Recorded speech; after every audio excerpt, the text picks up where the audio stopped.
মেয়ে এবং ছেলে দুইজনকার রক্তের গ্রুপ সেম এবং রক্তের গ্রুপ এক হওয়ার কারণে ওই বিয়েটা হচ্ছে যে ওরা ভেঙে দিয়েছে, যে পরবর্তীতে সমস্যা হতে পারে।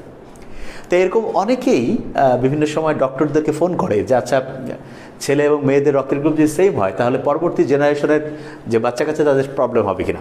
আজকে আমরা আবিষ্কার করার চেষ্টা করব যে রক্তের গ্রুপ কেমন হলে পরে সমস্যা হতে পারে আর এই সমস্যার সমাধানের কোনো বুদ্ধি আছে কিনা আমরা আবিষ্কার করার চেষ্টা করব।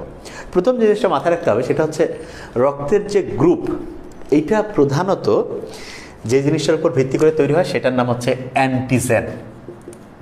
এটা সহজ করে বোঝানোর জন্য একদম যে কেউ যাতে বুঝতে পারে এই জন্য আমরা কয়েকটা সহজ কৌশল অবলম্বন করব। কীরকম? যেমন প্রত্যেকটা সমস্যার মধ্যেই তার সমাধান আছে, এটা একটা মৌলিক নিয়ম। প্রত্যেকটা সমস্যার মধ্যে কী রয়েছে? সমাধান। এই অ্যান্টিজেনটা হচ্ছে সেই সমস্যা। আমি বলতে পারি কি ভাইয়া বুঝলাম না ঠিক। আমরা যে কোভিড ভ্যাকসিন দিচ্ছি না, এই অ্যান্টিজেন দেই। ভ্যাকসিনের মধ্যে আমরা কী দিই? মূলত অ্যান্টিজেন। তার মানে আমরা $বিলিয়ন খরচ করে সমস্যাটা তৈরি করছি। অনেকে বলতে পারে ভাইয়া ব্যাপারটা কীরকম? আমরা যে ভ্যাকসিন দিই না সেখানে মূলত আমরা অ্যান্টিজেন দিই। দেওয়ার পরে এর সমাধান হিসাবে আমাদের শরীর তার সাথে ফাইট করার জন্য যে জিনিসটা তৈরি করে তার নাম হচ্ছে অ্যান্টিবডি। কী নাম তার? অ্যান্টিবডি।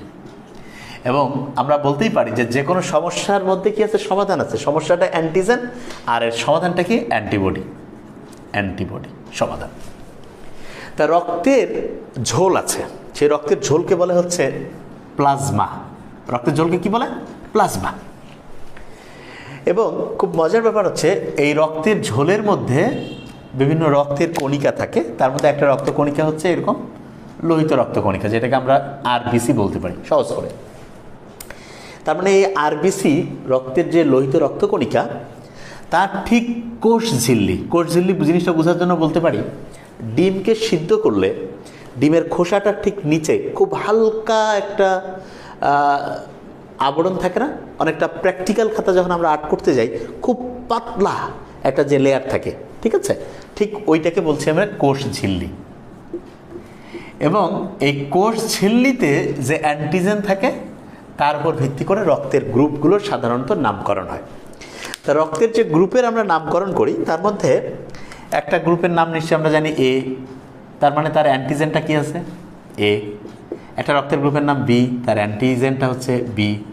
একটা রক্তের গ্রুপের নাম এ বি, তাহলে তার অ্যান্টিজেন দুইটাই এ বি। ও, এটাকে ও যে বলছে ও মানে শূন্য ধরে নিচ্ছি, তার মানে এর অ্যান্টিজেন সাধারণত নেই। অ্যান্টিজেন কি? নেই। ওকে, ফাইন। খুব ইন্টারেস্টিং জিনিস, এই যে রক্তের এরকম 4টা গ্রুপ হয়েছে না, এই প্রত্যেকটার আবার পজিটিভ নেগেটিভ হতে পারে। আর প্রশ্ন আসতে পারে যে ভাইয়া রক্তের গ্রুপ এইটা 4টা পেয়েছি ভালো কথা, পজিটিভ নেগেটিভ বুঝবো কী করে? পজিটিভ নেগেটিভ হওয়ার জন্য একটা ফ্যাক্টর আছে, সেটার নাম হচ্ছে ডি, ক্যাপিটাল ডি, বড় হাতের ডি যে লেটারটা লিখেছি। এই ডিটা যদি কারো রক্তের গ্রুপে থাকে তাহলে সে হচ্ছে পজিটিভ রক্তের গ্রুপ, পজিটিভ। তার মানে আমি যদি বলি আমাদের রক্তের কারো গ্রুপ বি পজিটিভ, তার মানে হচ্ছে তার এই বি অ্যান্টিজেনটা আছে এবং তার সাথে এই যে ডি অ্যান্টিজেন আছে, এই যে ডি। আর কেউ যদি বলে যে তার রক্তের গ্রুপ হচ্ছে বি নেগেটিভ, কথার কথা, তাহলে তার এই বড় হাতের ডিটা নাই। কি আছে? সাধারণত ধরে নেওয়া হচ্ছে স্মল লেটারের ডি অ্যান্টিজেন আছে। ওকে, তা সাধারণত বেশিরভাগ লোকেরই এই পজিটিভটাই থাকে, বেশিরভাগ লোকের। তার মানে বেশিরভাগ জনেরই রক্তের গ্রুপ সাধারণত পজিটিভ থাকে, তবে কারো কারো নেগেটিভও থাকে, 10-15% ধরে নিচ্ছি আমরা নেগেটিভ, আর বেশিরভাগই হচ্ছে পজিটিভ। আচ্ছা, আর প্রশ্ন হলো যে মা এবং বাবার রক্তের গ্রুপ কেমন হলে পরে প্রবলেমটা হতে পারে। আচ্ছা, আমরা আগে দেখি যে মা এবং বাবার রক্তের গ্রুপগুলো কীরকম হতে পারে। প্রথম যে জিনিসটা মাথায় রাখতে হবে সেটি হচ্ছে যে এখানে লিখলাম মা, এখানে বাবা। মায়ের যে ক্রোমোসোম না, সেটাকে আমরা লিখে ফেলি একটু সুন্দর করে এক্স এক্স। দেখেন মায়ের ক্রোমোসোম দুইটা এক্স এক্স, একই রকম। যখন একজনের সাথে আরেকজনের পরিচয় হয় তখন একজন বিপদে পড়লে আরেকজন তাকে হেল্প করে, এবং হেল্প করলে কত লাভ, এটার কারণে সারা পৃথিবীতে 2-4টা দেশ বাদে সারা দুনিয়ায় মেয়েদের গড়াই বেশি, এমনকি বাংলাদেশেও বেশি। এবং খুব মজার ব্যাপার, এই দুইটা এক্স ক্রোমোসোম আছে না, এটার সাথে ফাইট করার ক্যাপাসিটি বেশি। এই কারণে মেয়েদের করোনা থেকে যে কোনো রোগে আল্লাহর রহমতে মেয়েদের সার্ভাইভাল ক্যাপাসিটি বেশি। তার মানে নেচার বলছে পৃথিবীতে মেয়েদের বেশি থাকা বেশি প্রয়োজনীয়। খুব ইন্টারেস্টিং। আর বাবা বা ছেলেদের রক্তে মানে ক্রোমোসোমের কোড কি? X Y. একজন আরেকজনকে চেনে না। এই জন্য ছেলেদের একটা এক্স ক্রোমোজোম একটা ওয়াই ক্রোমোজোমের মধ্যে একটা এক্স ক্রোমোজোম যদি কোনো প্রবলেমের মধ্যে পড়ে, তার পাশের জন তাকে হেল্প করবে না, সে ওই প্রবলেমেই শেষ।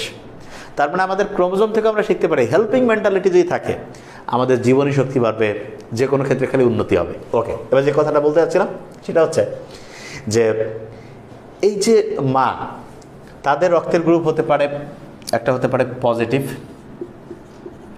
বাবার রক্তের গ্রুপ হতে পারে পজিটিভ, এটা একটা হতে পারে। এমন হতে পারে মায়ের রক্তের গ্রুপ নেগেটিভ, বাবার রক্তের গ্রুপ নেগেটিভ। আবার এমন হতে পারে মায়ের রক্তের গ্রুপ পজিটিভ, বাবার রক্তের গ্রুপ নেগেটিভ। এই যে তিনটা ঘটনা আমি লিখেছি, মা পজিটিভ, বাবা পজিটিভ, মা নেগেটিভ, বাবা নেগেটিভ, মা হচ্ছে পজিটিভ, বাবা কি নেগেটিভ। সাধারণত এই তিনটা ক্ষেত্রে প্রবলেম হয় না সাধারণত। তাহলে প্রশ্ন হচ্ছে, তাহলে প্রবলেমটা হয় কখন?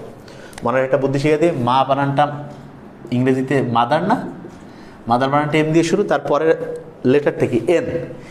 মা যদি নেগেটিভ হয়, নেগেটিভ, আর বাবা যদি হয় পজিটিভ, মা নেগেটিভ, বাবা কি পজিটিভ, তখন খেয়াল রাখতে হবে যে পজিটিভ মানে বাবার রক্তের মধ্যে তাহলে ডি বলে একটা বড় হাতের ডি বলে একটা অ্যান্টিজেন আছে, আর মায়ের আছে কি ছোটো হাতের ডি।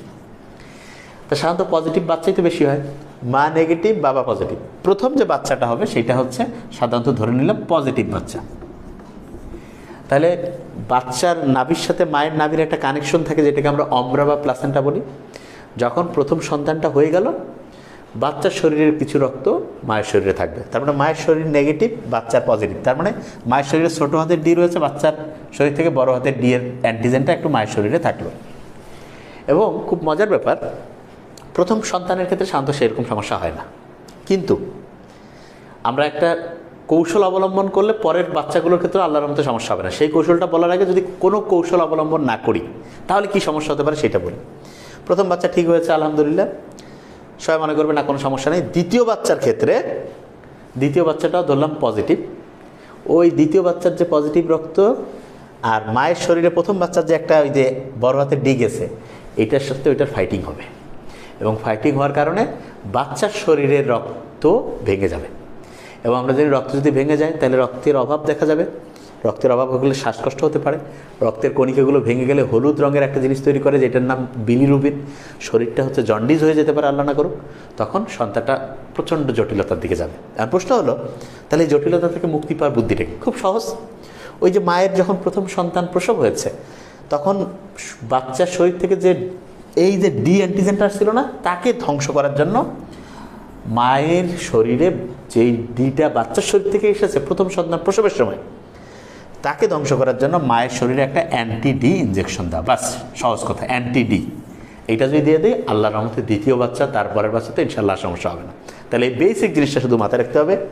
মায়ের রক্তের গ্রুপ যদি নেগেটিভ হয়, বাচ্চার রক্তের বা কী বলে বাবার রক্তের গ্রুপ যদি পজিটিভ হয়, প্রথম বাচ্চা আল্লাহর রহমতে সমস্যা নেই।